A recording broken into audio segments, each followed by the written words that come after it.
और तीसरा और मोस्ट इंपॉर्टेंट, अब आपको लोगों को क्या करना है, इनवाइट, बुलाना है।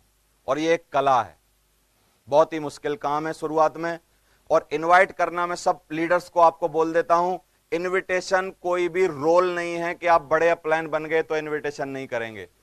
मेरी नजर में अगर देखो, 12 साल का तजुर्बा मेरा बोलता है कि इनविटेशन से ज्यादा इंपॉर्टेंट काम कोई भी हमारे बिजनेस में है ही नहीं। अगर एक अच्छा इनविटेशन हो जाए तो सच बताओ, क्या उसकी सही नींव रख जाती है कि नहीं? और एक खराब इनविटेशन हो जाए तो भ्रूण हत्या हो जाती है आदमी की। भ्रूण हत्या समझते हो? हां, भ्रूण हत्या, पैदा नहीं हुआ लेकिन मर गया। क्यों? क्योंकि आपने क्या किया, गलत इनविटेशन किया।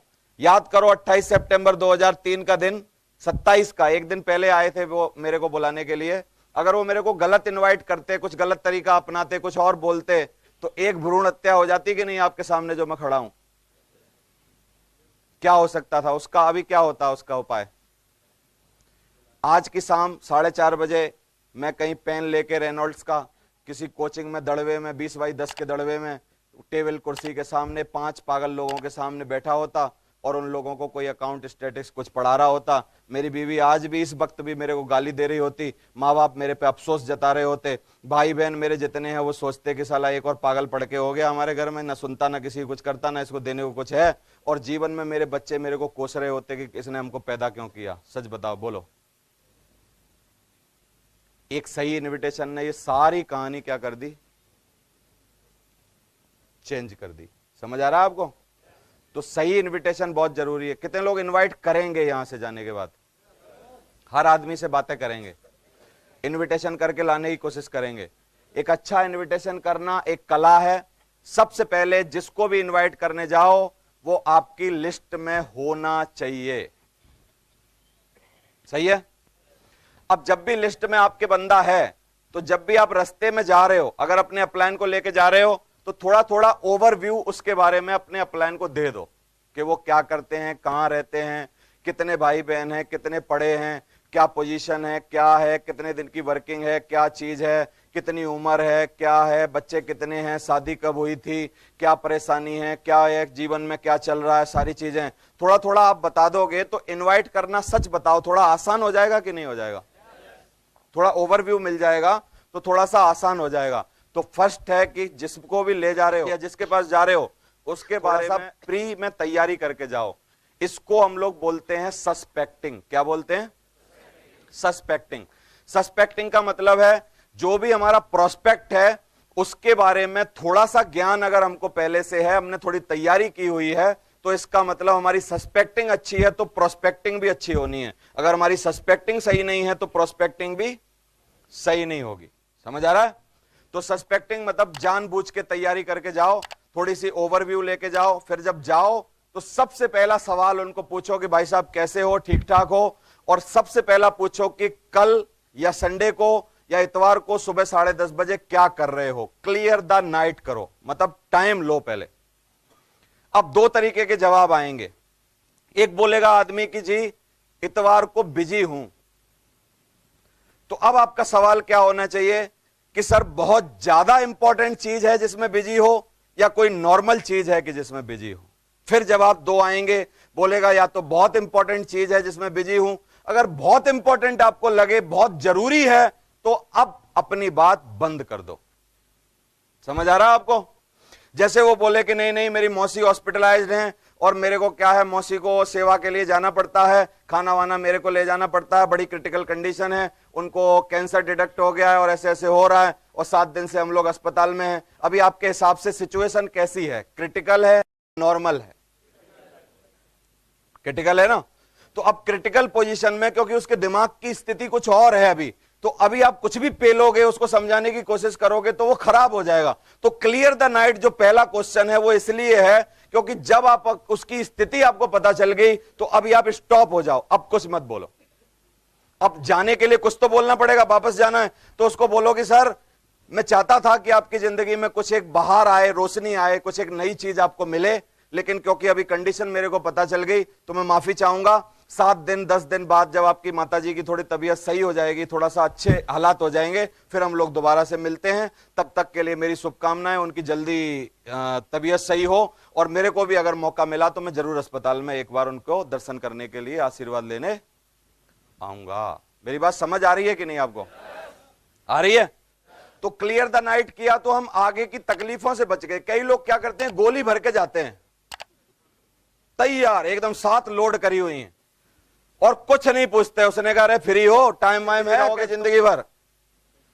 तुमने ना पहले कुछ किया, ना अब किया, ना कुछ करोगे कभी। एक लो पकड़ो ये इनविटेशन कार्ड और 10:30 बजे सुबह आ जाना वहां मीटिंग में, बहुत जरूरी है आना, वहां सब लोग आते हैं, वहां जरूरी है आपका आना। ना उससे कुछ पूछ रहे, ना उसकी स्थिति कैसी है, एकदम लोड करके गए, चढ़ गए जाके।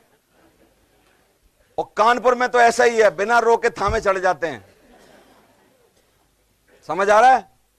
तो ये चढ़ना नहीं है। Clear the night. आप पहले पूछो कि समय है कि नहीं है, जब जवाब आए तो आगे बढ़ो। अब दूसरी सिचुएशन, जब आपने पूछा कि फ्री हो कि बिजी हो और जवाब आया जी फ्री हूं, अब आप बात आगे बढ़ानी कि सर एक बहुत ही इंपॉर्टेंट चीज है जो मेरे को जल्दी पता चली है। मैं एक बहुत ही अच्छी एकेडमी में आया हूं, उस एकेडमी ने सर्वे किया है और वो टीचर्स को बुला रही है। अगर आप टीचर के पास गए हो और जैसे ही भाई साहब मेरे को लगा कि वो टीचर को बुला रही है, और टीचर का जैसे ही उन्होंने बोला कि टीचर को लाना, भाई साहब आपके बिना ना मेरे दिमाग में आपके अलावा कोई नाम ही नहीं आया। मेरे को लगा अगर दुनिया का सबसे बेहतरीन कोई टीचर है तो मैं एक ही भाई साहब को जानता हूं, वो है मेरे साहब ये वाले। तो सर मेरे को लगा कि 2 टीचर को ले जाने का मौका है, तो एक टीचर आप हो, तो मेरे को लगा कि आप मेरी बात तो कभी टालोगे नहीं, तो मैं आपके पास आ गया। 10:30 बजे कल सुबह संडे को, बिल्कुल फ्री में, कोई पैसे नहीं लगेंगे, कोई पैसे नहीं लगेंगे। बात करते करते 3-4 बार बोलना है, ये बड़ा साइंटिफिक है। जितनी बार आप बोलोगे कोई पैसे नहीं लगेंगे, वो गिरता ही जाएगा आपकी तरफ, क्योंकि पैसा के बिना ही गिरता आदमी। समझ आ रहा है? कोई पैसे नहीं लगेंगे, कोई पैसे नहीं लगेंगे, कोई पैसे नहीं लगेंगे, बातें करते करते बार बार बोलना है। तो सर 10:30 बजे कोई भी पैसे नहीं लगेंगे, और टीचर्स को वहां पे बुलाया गया है। एक बहुत बड़ा सर्वे हो रहा है और वो बता रहे हैं कि टीचर्स अपनी जिंदगी में किस तरीके से अपनी जिंदगी बेहतरीन बना सकते हैं। तो सुबह 10:30 बजे संडे का टाइम है, तो मेरे को लगा कि आप कभी मना नहीं करोगे। सर ये इन्विटेशन कार्ड मैं आपके लिए लाया हूं, कल सुबह 10:30 बजे का टाइम है, तो 10 बजे मेरे को आज्ञा दो कि कल 10 बजे मैं बाइक लेके अपनी आ जाऊं कि आप खुद आ जाओगे। बोलो क्या बोलेगा? है ना? खुद आ जाओगे, या बोलेगा या लेके आ जा यार, मैं खुद चलता हूं तेरे साथ, मेरी गाड़ी खराब है आजकल, 10 बजे सुबह आ जाना। तो जैसे बोल के आओ कि आ जाऊंगा, तो फिर फोन नहीं करना, 10 बजे जाके हॉर्न बजा देना उसके घर पे। चलो सर, समझ आ रहा है कि नहीं? कई बार लोग बड़े शक में होते हैं, कह रहे अब मैं फिर फोन कर लेता हूं, भाई साहब उठ गए कि नहीं, नहा लिए कि नहीं, तैयार हो जाओ। अरे सब तेरी जिम्मेदारी है कि तू पहुंच जा 10 बजे, नहीं नहाया हो उसको तैयार कर। नहीं सर आजकल इतनी ठंड में नहाने की जरूरत नहीं, पन्नी लगा लो ऊपर, में छिड़क देता हूं पानी, हो गया काम खत्म। बोलो चलो हो गया काम खत्म।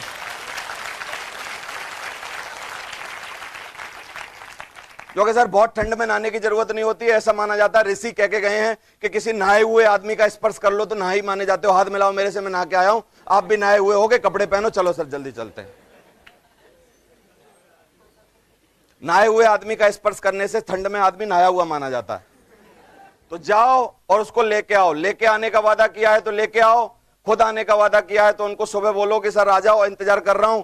2 ही पास मिले थे, मेरी बहुत सारी इज्जत है, मैंने आपको बुलाया है, मुझे लगता है कि आपको इसमें आना चाहिए, आपकी जिंदगी बेहतरीन होगी। हमेशा उसकी इंपॉर्टेंस, थंब रूल है एक इनविटेशन का, अगर आपने उसकी इंपॉर्टेंस दिखाई कि तेरी बड़ी इंपॉर्टेंस है इस मीटिंग में, तो आएगा। अगर आपने उसकी इंपॉर्टेंस नहीं दिखाई तो कुछ भी कर लेना, नहीं आएगा।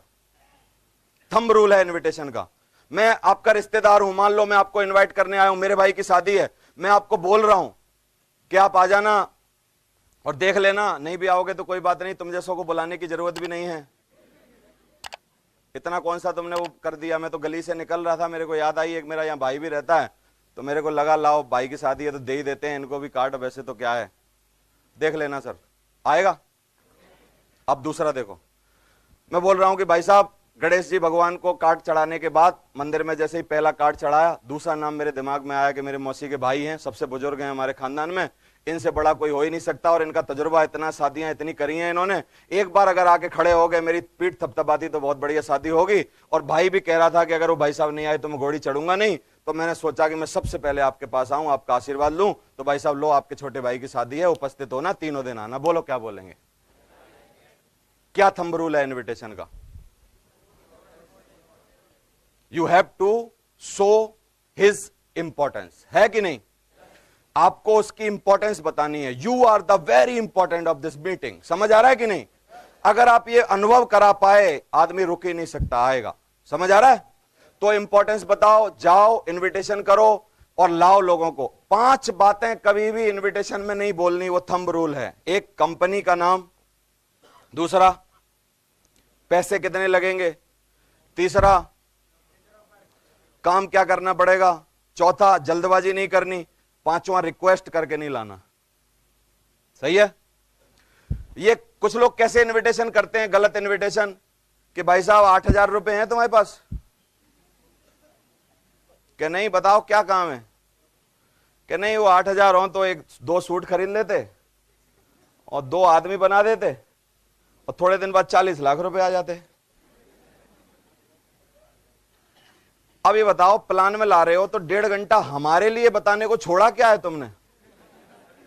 अब हम क्या बताएं जो रह गया है? सबसे शॉर्ट प्लान है 2.5 लाइन का। 2.5 लाइन ही तो बोली है मैंने। 8,000 रुपए दो, 2 आदमी लाओ, 40 लाख कमाओ, बात खत्म। अब क्या है? कितने लोग मान जाएंगे? कंफ्यूज हो जाएंगे ना। इसलिए आपको प्रॉपर 1.5 घंटे की पूरी जानकारी देनी है, तो ये सब बातें नहीं बतानी।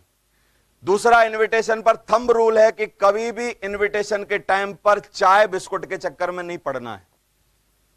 बोलेगा वो कि नहीं नहीं चाय पी लो, ठंड में आए हो, बहुत देर से आए हो, इतने दिन से मिले नहीं हो, कि नहीं नहीं यार थोड़ा मैं बिजी हूं, बहुत देर से जा रहा हूं, और क्या है ये जो जिम्मेदारी मिली है इसके चक्कर में थोड़ा बिजी हूं, और एक पूरी इसकी ना कंपनी की पूरा सेमिनार कराने की ये वो थोड़ी जिम्मेदारी कंधों पे है, और मेरे को लग रहा है कि मैं बिजी हूं, किसी दिन जब आऊंगा इस प्रोग्राम के बाद तब मैं आके चाय पीऊंगा। क्योंकि चाय पीने बैठ गए इन्विटेशन के टाइम पे तो धीरे धीरे बिस्कुट खिला खिला के आपको और भी चीजें पूछ लेगा कि ले बिस्कुट खा ले, थोड़ा बताना कितने पैसा लगते हैं, वैसा तो नहीं है, ऐसा तो नहीं है, ऐसा तो नहीं है, फलानी जगह तो नहीं है, वो तो नहीं है, ताली तो नहीं बजानी पड़ेगी, ये तो नहीं करना पड़ेगा, ये तो नहीं होगा, ये तो नहीं होगा, ये तो नहीं होगा। 3 मिनट के अंदर मैक्सिमम इनविटेशन खत्म हो जाना चाहिए। कितने? 3 मिनट। समझ आ रहा है? और कार्ड ज्यादा बांटने हैं हमको। इनविटेशन को आंदोलन बना देना है। कितने लोग इनविटेशन को आंदोलन बना देंगे एकदम कानपुर के अंदर?